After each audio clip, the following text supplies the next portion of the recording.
occasion of Sankranti, taking the time from the busy schedule on Sunday and joining the same. It's a big pleasure for helping from the deep of my heart. Friends, first of all, I wanted to know how many people have read Harrison textbook of medicine. Please raise your hand. Who has read Harrison textbook? 1, 2, 3. How many heard about Harrison's textbook of medicine? Please raise your hands. This textbook of Harrison, it is considered as a mother textbook of medicine. So in that first line or first chapter is, it is a landmark statement. It has been told to every medicine student that medicine is an ever-changing science. As new research and clinical experience broaden our knowledge, changes in treatment and drug therapy are mandatory so as to provide best of the best healthcare to the mankind. So you should be updated to whatever is developing and coming in the way of your practice. Friends, similarly, new molecule Imeglimin, which was newly discovered as anti-diabetic agent, a new promising and effective weapon in the treatment of type 2 diabetes mellitus, we are going to see about this molecule. We know diabetes is rising in the globe, there is no doubt about it, and aging, obesity and poor lifestyle, these are the main culprits. Currently, more than 500 million people are affected with this, and if you see across the globe, there is rise in the prevalence in every continent. Across the globe, it is in 25 years coming, it is said that diabetic population will increase by 46% throughout the world. Similarly, rise is there in America, Europe, Western Pacific, Southeast Asia, Africa, Middle East, everywhere. Enormously, the problem is rising. 1 out of 11 has this problem, about 537 million, and it will jump to 783 million by 2045. Huge, tremendous rise. Then coming to Southeast Asia, we have it will have 152 million diabetic population by 2045, which will be growing by 68%. And coming to our motherland, India, it is already been said that our country is the capital of diabetes, because out of the 537 million worldwide population burden, diabetes burden, we have 74.2 in our country only, and it will go by 2045 to 124.9 million. So very huge, tremendous burden diabetes we are facing. Friends, mainly there are two facets, there are two, what I will say, defects in diabetes. When you talk about the pathophysiology, one is beta cell dysfunction and another is insulin resistance. Beta cells, they are present in the islets of Langerhans of pancreas. Everyone knows they play a very important role. There is beta cell dysfunction, and another is the insulin which is produced by beta cells. Resistance is there to that insulin. So these are the big challenges as far as diabetic problem is concerned. If you see beta cell function, it mainly results from inadequate glucose sensing to stimulate insulin secretion. Therefore, elevated glucose concentration results. Beta cell insult can be due to cytokine induced inflammation, obesity, insulin resistance, and overconsumption. Progressively leads to beta cell exhaustion, and finally leads to beta cell death or beta cell demise, and end result is development of diabetes. Very nice flow diagram. You can see over here how environmental factors like stress, lack of sleep, obesity, and environmental pollution, along with genetics, they lead to beta cell overstimulation, resulting into hyperinsulinemia, which causes obesity, insulin resistance, ultimately beta cell exhaustion and type 2 diabetes. So this is the pathophysiology of diabetes in a very short and lucid manner. It is shown in this chart. When you talk about insulin resistance, what is insulin resistance? It is characterized by diminished response to insulin stimulation, resulting in the failure of, number one, failure of target tissues to adequately dispose of blood glucose. Number two, failure to inhibit lipolysis. Number three, failure to stimulate glycogen synthesis. And number four, failure to regulate hepatic glucose.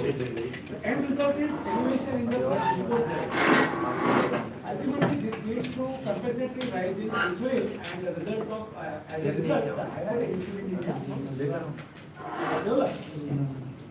So these defects, like failure of target tissues to adequately dispose of this glucose, failure to inhibit lipolysis, failure to stimulate glycogen synthesis, and failure to inhibit hepatic glucose output, these defects are, my friends, reversible if you adopt healthy lifestyle like weight loss, exercise, and proper nutritional diet.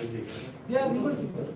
And if this insulin resistance is left unopposed or unaddressed or neglected, it is a precursor event that ultimately leads to beta cell dysfunction and development of diabetes. So here comes the importance of your lifestyle measures for reducing the insulin resistance. What happens at the cellular level? My dear friend, there is increase in the reactive oxygen species, impaired glucose oxidation, and impaired fatty acid oxidation, metabolic inflexibility. Ultimately leads to mitochondrial dysfunction, which results into, due to some unknown reason, insulin resistance develops.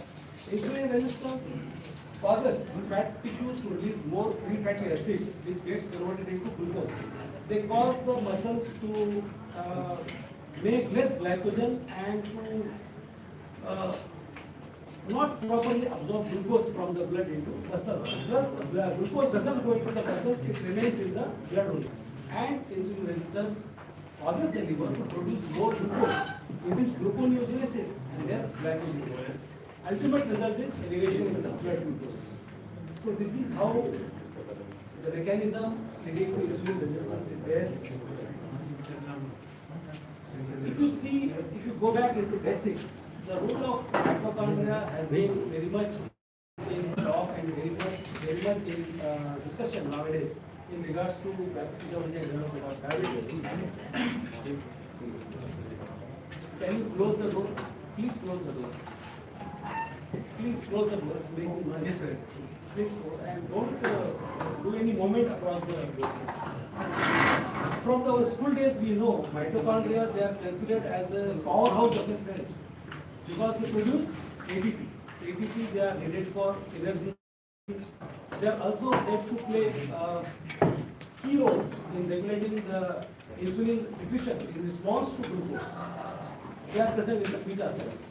During the few last years, a lot of research has been done on mitochondrial function, and it has been said that mitochondrial dysfunction is closely related to various facets of diabetes, like pancreatic beta cell dysfunction, insulin resistance, obesity, and vascular complications of diabetes.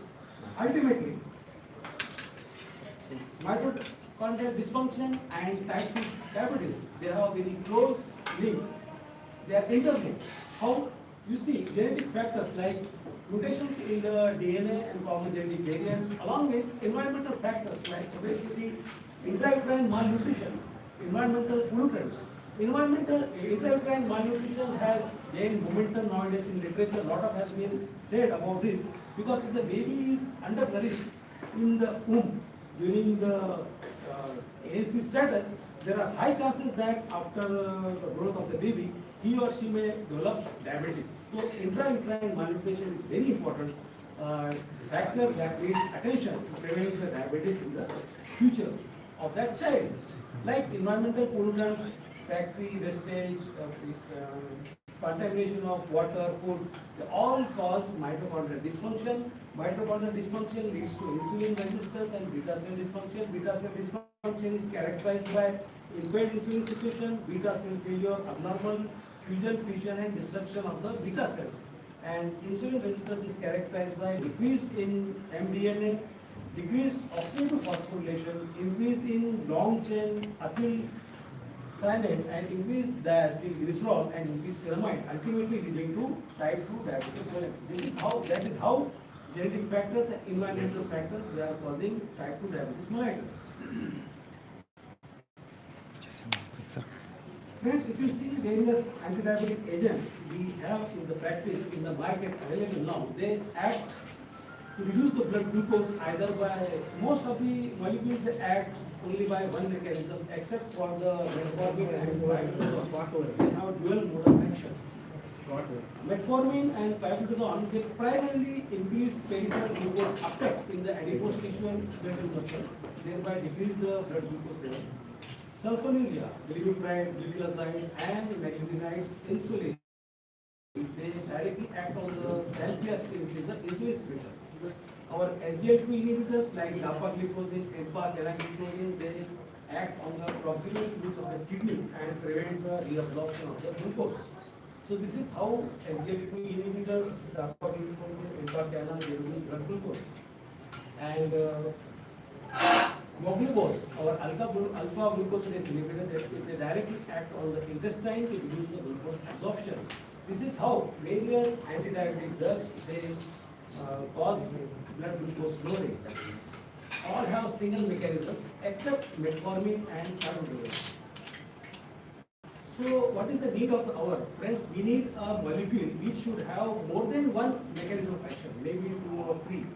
So in that, there is a drug, this Imeglimin, which has got dual mechanism of action that is designed to increase insulin secretion in response to glucose as well as to improve insulin resistance. This is the only molecule which has this dual mode of action. It is increasing insulin secretion also as well as it is improving insulin resistance also. This is the only molecule which has these unique qualities. So in this, our new molecule Imeglimin, which belongs to the group of oral tetrahydrotriazine compound, it is first from this group. First time approved in the Japan in 2021. Recently approved last month only in our country for using type 2 diabetes mellitus. Its approval is supported by numerous preclinical and clinical studies, and as I said earlier, it is the only oral compound with a dual mechanism of action that is directly designed both to increase insulin secretion in response to glucose as well as to improve insulin resistance. So these are the two main, I will say, main actions of this drug immediately. No other molecule shares. So this new class with a differentiated mechanism of action, oral tetrahydrotriazine compound, first of its kind. Orally available anti-diabetic candidate that simultaneously targets all the 3 key organs of the diabetes. What are the 3 key organs in the diabetes? Number 1, pancreas, number 2, liver, number 3, muscles. So this molecule doesn't spare any of these. It affects all the 3 key organs involved in diabetes. Also, it targets the 2 main defects seen in the patient with type 2 diabetes. My dear friends, what are these 2 defects? One defect is there in the pancreas, that it increases, this molecule increases in the pancreas, it increases insulin secretion in a glucose-dependent manner, and in the muscles and liver, it decreases the excess production of the glucose by the liver while increasing the effectiveness of insulin. Means it improves insulin resistance, or you can say improves insulin sensitivity. So this is how this molecule helps in reducing blood glucose level, increase in insulin secretion in response to glucose, and improvement in insulin sensitivity towards muscles and liver. If you see, friends, 5 possible molecular mechanisms by which this molecule improves glucose homeostasis. Mainly, number 1, it increases insulin sensitivity. Number 2, it decreases gluconeogenesis, increases beta cell function, increases mitochondrial function, and decreases oxidative stress. We will see one by one. What is the effect on insulin sensitivity? It increases insulin sensitivity and reduces insulin resistance via different molecular pathways such as promoting AKT phosphorylation. And how it reduces gluconeogenesis? It reduces gluconeogenesis by modulating genes involved in hepatic gluconeogenesis as PEPSIK and G6PS. About beta cell function and insulin secretion, definitely it protects against beta cell death, increases beta cell mass. Friend, this is a very boon-like thing in a diabetic patient. Increasing the beta cell mass is not a joke. It is a very good thing because day by day diabetic people they go on losing their beta cells. So it increases beta cell mass. It's a very wonderful idea of this drug and improves glucose-induced insulin release from islets of the guide About mitochondrial function, it improves mitochondrial function in beta cells as well as other tissues. In other tissues, it is improving mitochondrial functions, means apart from the diabetes, it might be useful in some other cardiac renal problems which may be associated with these diabetic patients. So this is the topic of research. In future, we may come across the other cardiorenal benefits of this drug in diabetic patients. How it reduces oxidative stress, it reduces mitochondrial induced free radical generation, declines hyperglycemia dependent oxidative stress, and in turn ameliorates oxidative damage. If you see the mechanism of action at the cellular metabolic, other cellular metabolic pathways, it increases directly nicotinamide phosphoradicosyl transferase, which in turn increases NAD that causes influx of calcium, ultimately improving beta cell function and beta cell protection, resulting into increased glucose-dependent insulin secretion, preventing beta cell death, and increasing functional beta cell mass. Very good quality.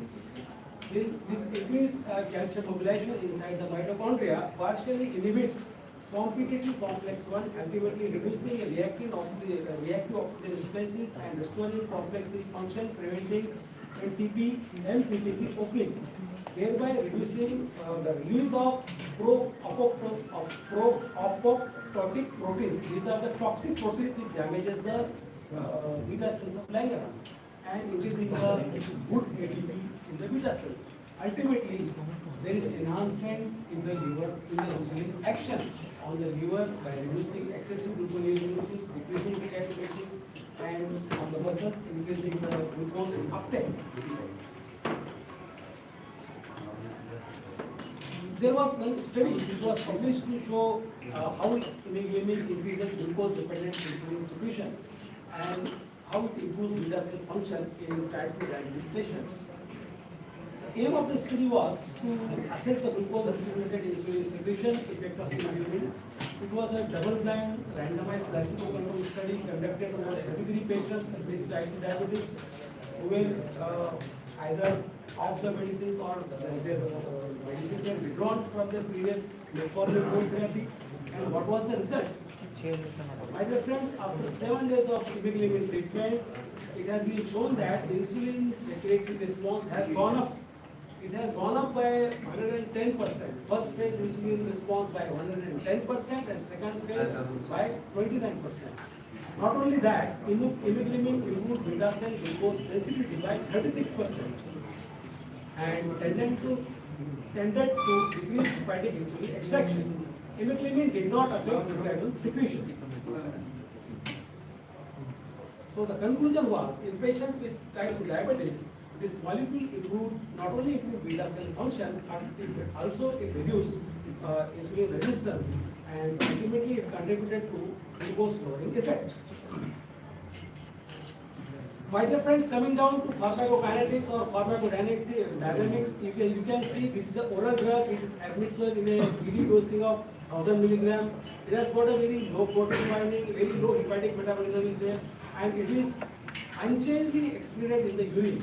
And there are no drug-to-drug interactions noted with this drug, no QT prolongation, no pharmacokinetic differences between any other population like Caucasians, Westerners or Japanese subjects, and there was no effect of the food.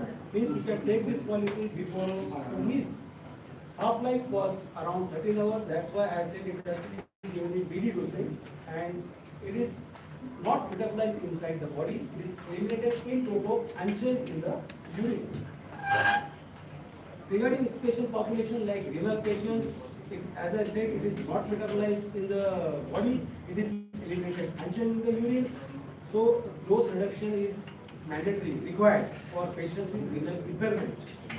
those patients who have mild renal insufficiency, there is no need to reduce the dose. Those who have moderate to severe renal insufficiency, like EGFR, between 15 to 45, you have to give 500 milligram BD. Then this will be a moderate renal insufficiency. Those who have severe renal insufficiency, they will have EGFR less than 15. In them, only 500 milligram OD is suggested. So, drug dosing reduction is required. But the principal investigator or the innovator PI, according to him, no clinical trials have been conducted in patients with moderate or severe renal dysfunction using efficacy and safety as indicators, and hence the administration is not recommended. So this drug is not advisable to those who have moderate to severe renal dysfunction. Although dose reduction is suggested, but my dear friend, there are no authentic trials. Even the principal investigator is suggesting not to prescribe this medicine in those patients who have moderate to severe renal dysfunction. When it comes to hepatic dysfunction, it was said to be safe in mild to moderate renal dysfunction, but severe dysfunction, the clinical trials are conducted, so we can safely give to those who have mild to moderate renal insufficiency. If your patient is pregnant, in pregnancy, the molecule is not recommended. Those who are lactating mothers, transfer to milk has been observed in animal experiments.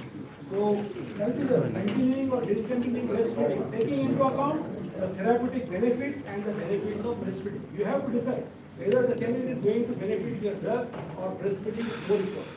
Depending upon that, pros and cons, you have to decide whether to give or not. What are the other clinical trials about this molecule? So there was the 18-week phase 2 efficacy trial.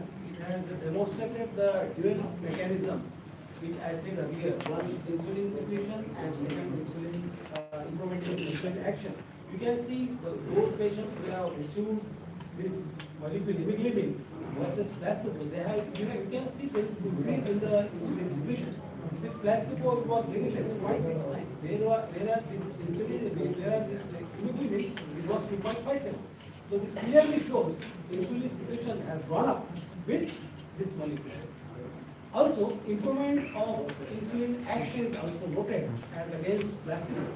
You can see comparison. Regarding dose range phase 2B study, you can see incremental fall in HbA1c as you go up the dose. For example, if the patient is on 500 milligram Imeglimin, the HbA1c reduction will be 0.52 only. Whereas if he is on 1000, reduction is a bit more, minus 0.94. If he is on 1500 milligram, reduction in HbA1c is still more. So with increasing the dose, HbA1c reduction will be more. More the dose, more the HbA1c reduction. Same thing is shown here. With 500 milligram Imeglimin, HbA1c reduction against placebo minus 0.52, with 1000 milligram Imeglimin minus 0.94, and with 1500 milligram Imeglimin, it was 1.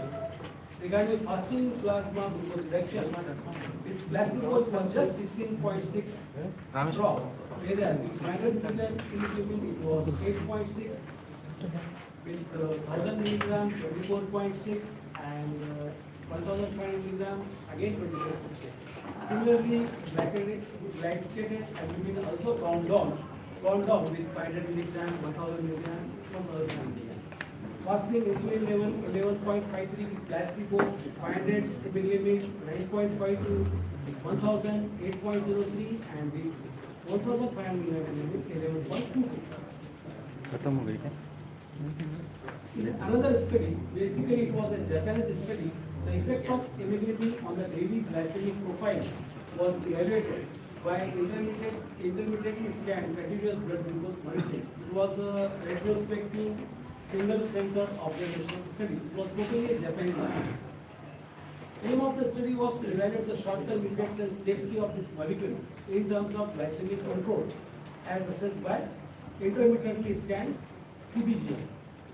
What was the study design and participant? This retrospective and observational study was conducted on 32 patients who were administered Imeglimin in addition to existing treatment regimens. It was designed to evaluate glycemic profiles. The patients were monitored for more than 4 weeks.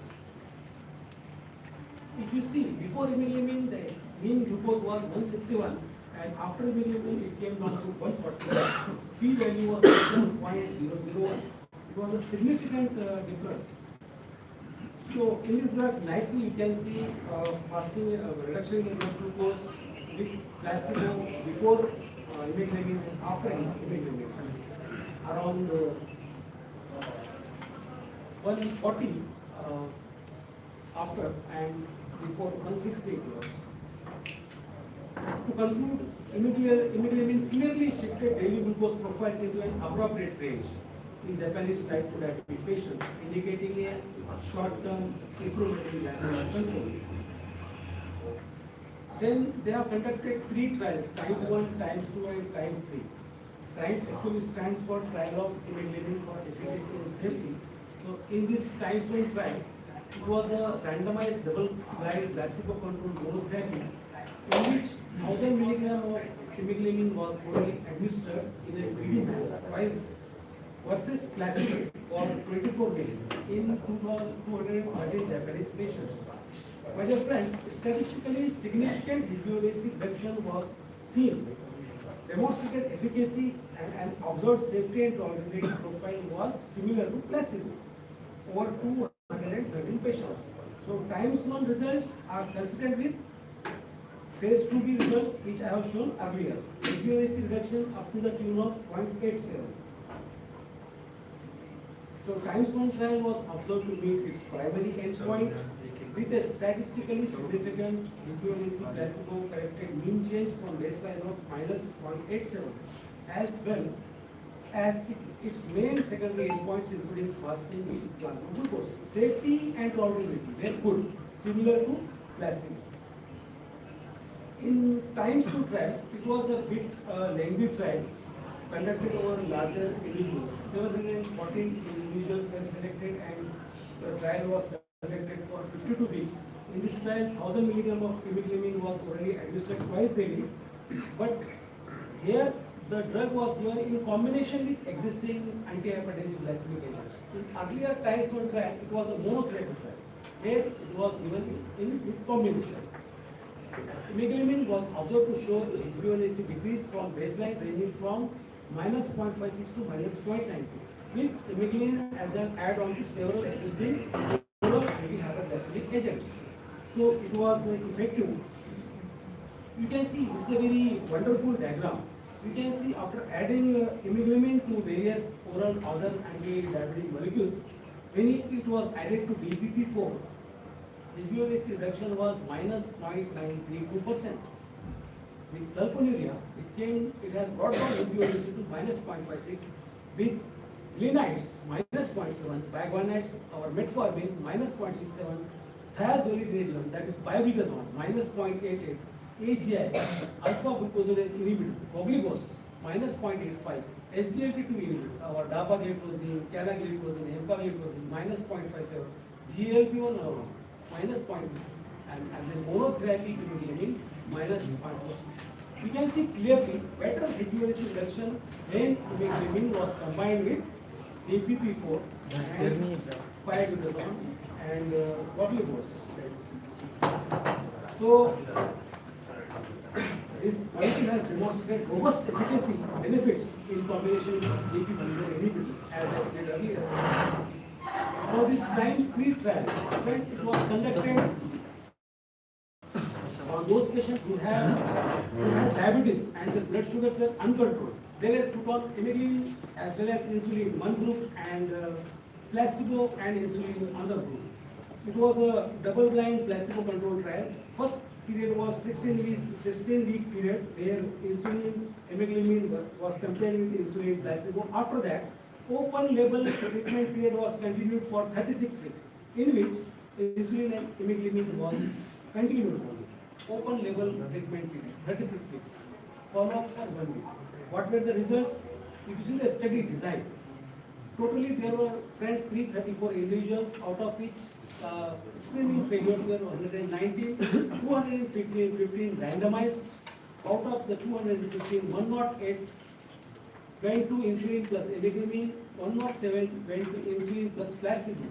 From the placebo group, again, 5 to 6 individuals withdrawn, maybe because of lack of interest, withdrawal of consent, or some side effects. From Imeglimin group, out of 108, only one individual got excluded, maybe due to some reason. So actually 107 from Imeglimin and 101 from placebo entered or entered the trial. Out of which also only 103 from this Imeglimin group completed the trial and only 94 completed the trial from the placebo. So what were the results?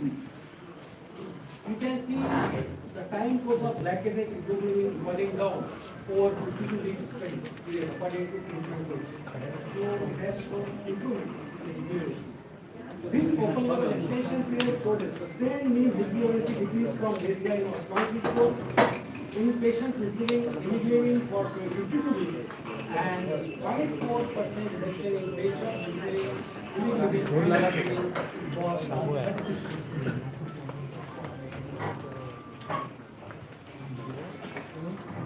We all know whenever a molecule is discovered, we talk about what we think about or we worry about the side effects. What will be the side effects? So there are few side effects which are known to this molecule. The commonest was hypoglycemia. But my dear friend, the incidence of hypoglycemia was very less. It was noted only in approximately 1.3 to 1.4%. Very, very less.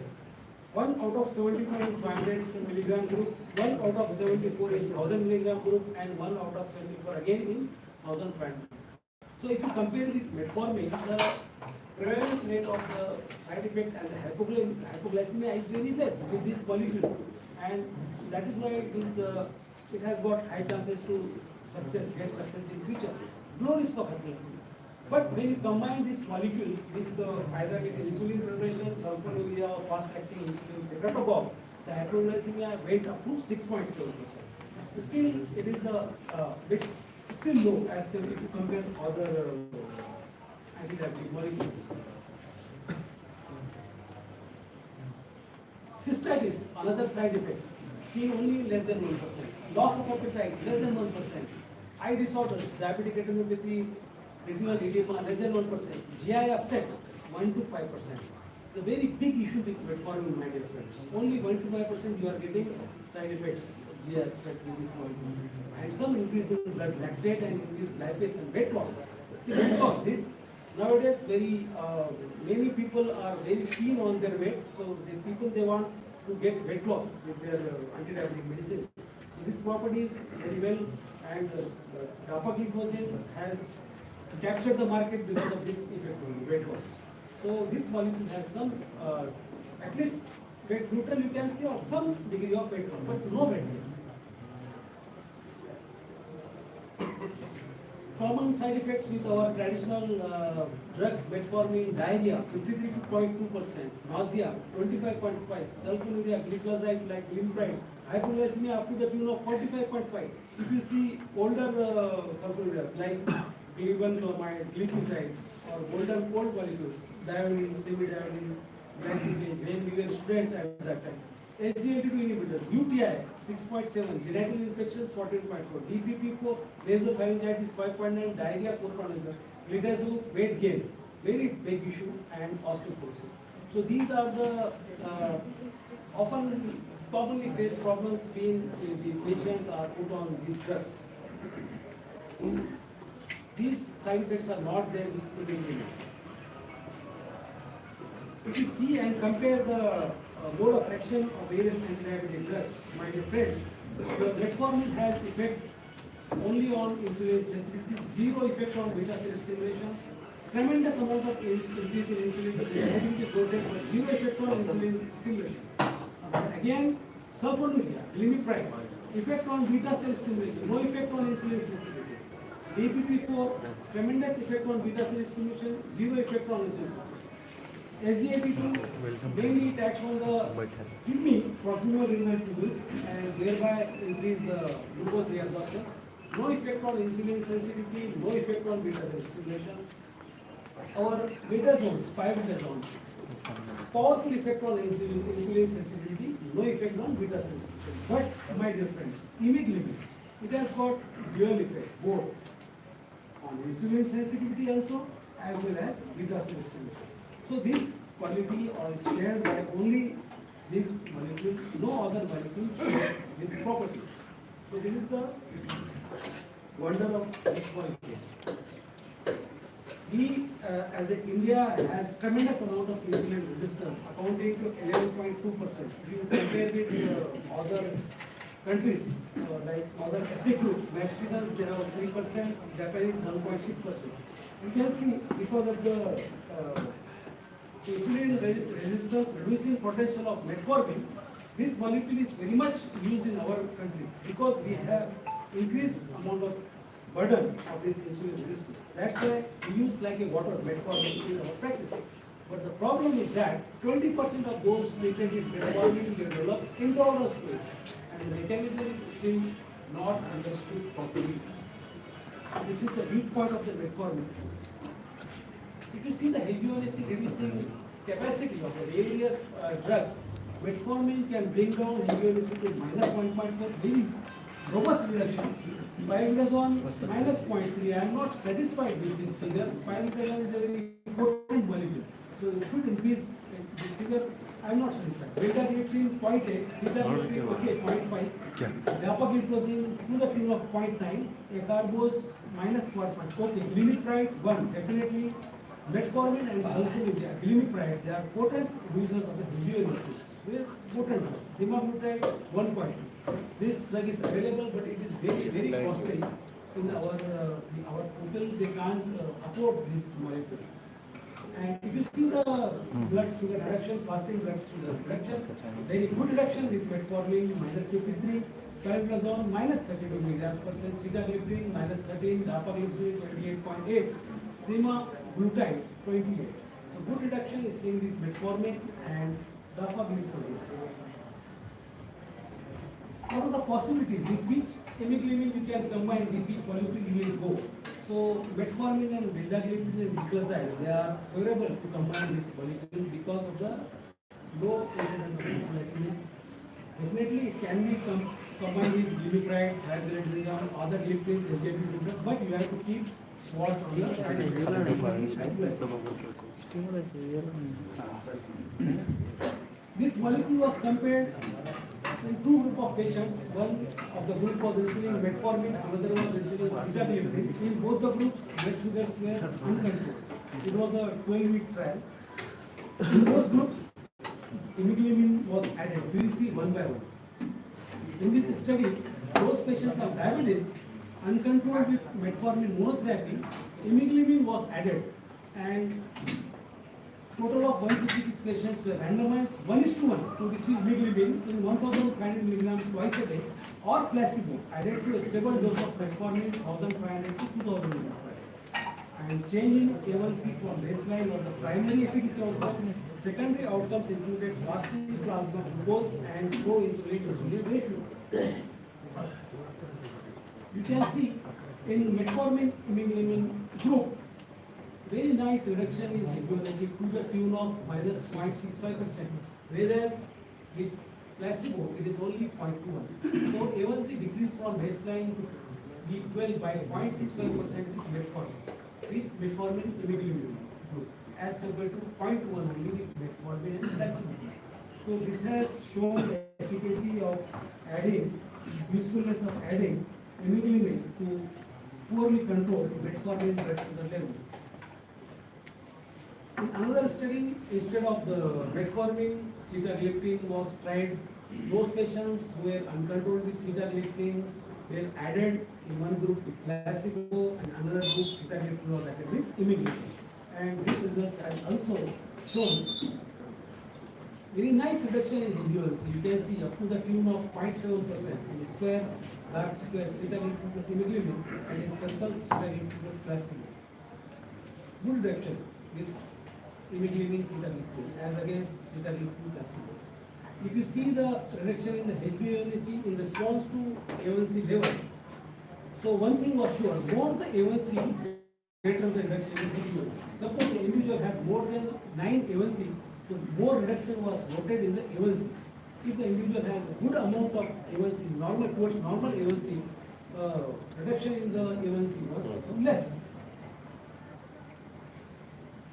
To conclude, Imeglimin demonstrated incremental efficacy benefits as add-on therapy to sitagliptin with comparable tolerability to placebo, highlighting the potential for Imeglimin to complement other oral anti-hyperglycemic therapies, in particular sitagliptin and metformin.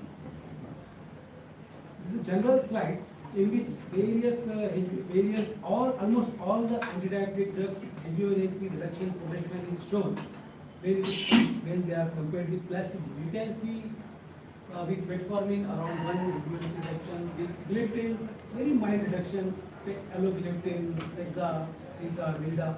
They are very mild drugs as far as blood sugar is controlled, my dear friends. Reduction is only 0.5 to 0.6. GLP-1 unlock very potent in reducing HbA1c or glucose, but they are costly, not used in our Indian scenario. SGLT2 nowadays, fashion is there, everyone is putting their patients on DAPA, CANA. Reduction is seen with around 0.8 to 1, and our sulfonylureas 0.9 to 1 reduction of HbA1c, and with glitazones around 0.8 to 0.9. So, more potent HbA1c reduction with GLP-1 analogs and sulfonylurea, very less, mild with DPP-4 inhibitors. You should remember that DPP-4 inhibitors are very mild antidiabetic agents. Same thing is shown here, metformin side effects when compared to placebo, diarrhea, nausea, vomiting, flatulence, asthenia, indigestion, abdominal discomfort, headaches, all increase in monotherapy glucophage patients as against placebo. So, lot many side effects with metformin, my dear friends. With pioglitazone, females had increased incidence of fractures as against males. Similarly, upper respiratory tract infection, headaches, sinusitis, myalgia, and they all more in actus tract, which included pioglitazone. Similarly, regarding dapagliflozin, many of the patients you might have noticed, many patients they complain genital fungal infection when they put on dapagliflozin because it causes urinary excretion of glucose, and glucose is an excellent culture for the growth of fungi and bacteria. So many, particularly humans, are vulnerable candidates to develop fungal infections when they put on dapagliflozin. You can see the incidence of around 8.4 with dapagliflozin 5 mg. Surprisingly less with sitagliptin. I don't know how. Nasopharyngitis, coming to urinary tract infection, very significant 5.7. Back pain, increased urination. Often the patients they have urinary complaints when they have started with dapagliflozin. Similarly, all other side effects like nausea, influenza, dyspepsia, and constipation they are seen, but they are negligible. More important are genital mycotic infection, UTI, increased frequency. You should keep in mind whenever you put this drug to your patient, if patient is complaining of urinary or burning, you should start thinking whether it is drug used because of dapagliflozin. My practice is whenever I prescribe dapagliflozin, I suggest the patient to increase water intake and do periodical urine examination. About sitagliptin, significant number of patients nasopharyngitis has been seen as a monotherapy when combined with pioglitazone. Again, upper respiratory tract infection, headache was more as against placebo. In combination with glyceride, metformin, hypoglycemia, nasopharyngitis were all more as compared to placebo. So my dear friends, what should be the place of Imeglimin in the therapy? This is the question. What do you think? What should be the place of Imeglimin in therapy? So I personally feel this molecule has got good scope in future because it is not having much side effects, and those patients who are intolerant to other anti-diabetic agents, or those patients whose blood glucose is not controlled, this should be a very good option to put on. So definitely it has a place, and it has been launched and it's available in Netherlands. Looking at the data, can we start immediately in the treatment of the patients? Yes, definitely data is robust and authentic data is there. Although I don't think we have Indian data, but some European data and Japanese data is there in favor of Imeglimin. So definitely we can try this molecule in our patients. Will the double action of this drug has advantage for Imeglimin or other varieties? Yes, earlier I said only metformin and pioglitazone, they have dual mode of action. Rest of all anti-diabetic drugs, they have only one mechanism of action. This Imeglimin has dual mode of action. Number one, it increases insulin secretion. Number two, it reduces peripheral resistance of the insulin resistance. So this is a big advantage.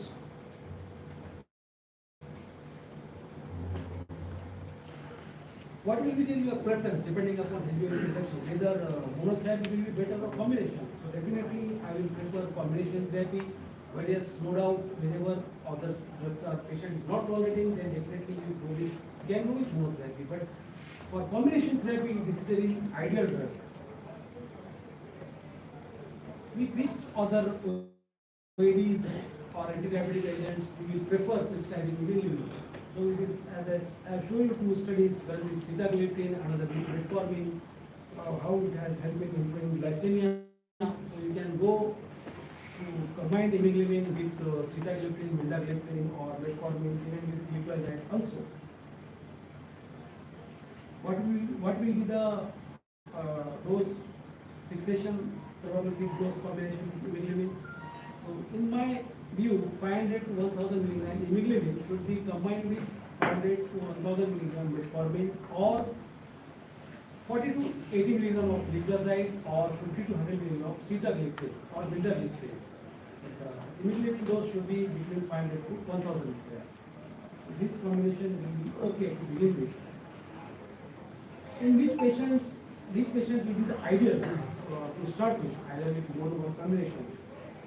Those patients who are not tolerating single drug, those patients who are HbA1c or blood glucose is not well controlled, pregnant patients, lactating mothers, those patients who have allergy to some other anti-diabetic medicines, and those patients in whom mild renal insufficiency is there, or mild to moderate hepatic insufficiency is there.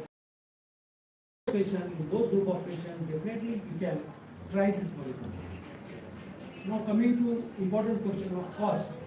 What should be the cost, keeping in mind in our Indian scenario? So I think the cost must be around between 6 rupees to, should be under 10 rupees as far as Indian our economy or our socio-economic status is concerned. I think Zydus has 500 milligram molecule at around the cost of 6 rupees some paisas, and 1000 milligram around 8 rupees some paisa. So cost is economical, not very high, it's pocket friendly. So this is also an advantage in this molecule. To conclude the session, my dear friends, this molecule is now approved in India, is available in our market. The basic and clinical pharmacology is excellent and encouraging, and we hope that it will prove its mettle, it will prove its courage in the fight against diabetes, and it will emerge definitely as the champion. Thank you very much. Appreciate it.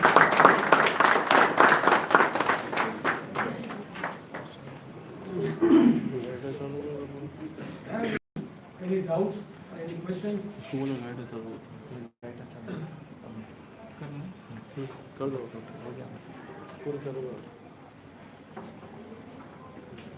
think there are no doubts. Everything I have cleared, I think. Everything is digestible, I know. Thank you Why do you want for to valuable. tell something? Yes, sir. Shall I conclude? Yes, sir. My question is this, sir. In future, can Imeglimin can replace metformin? What is your opinion on that? See, metformin is a very time-tested and very old drug, and still it is ruling the industry since last 70 years. It's a very old black and white, you can say black and white zamane ka molecule metformin. So it's not very easy to replace this unless this shows it will be good in future, how the results will be, how the acceptance. It's a very ugly to comment. It seems on paper very good. On paper it looks nice, but practically how it performs, because you know all these trials, we can't rely 100% on the data of the trials. Time will only tell after using this material. Maybe, I'm not sure. Thank you, sir. You meet to us. So, if anybody have any question, please go ahead. Otherwise, the dinner is ready, so we can conclude the session. I think we can conclude the session, everyone can join for the. Thank you very much. Thank you.